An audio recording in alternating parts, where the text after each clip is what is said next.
Noget af det, som altid har betydet meget for mig, da jeg gik på Mentica og har gået, det var det,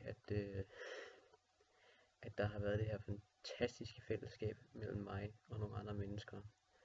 hvilket i høj grad var noget, jeg ikke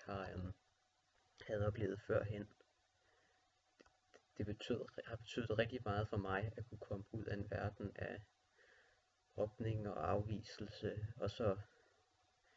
bare komme ind på Mentica og være sammen med nogle fantastiske mennesker, som er ligesom en selv, og er alt det man nogensinde, og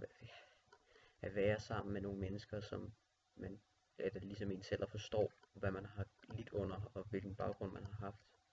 og som interesserer sig for det samme som en, og ja, og det er vel også det, som jeg egentlig er mest bange for, ved at skolen nu forsvinder. Det er vel egentlig, at jeg vil komme ud i samfundet og ikke kunne blive at være accepteret af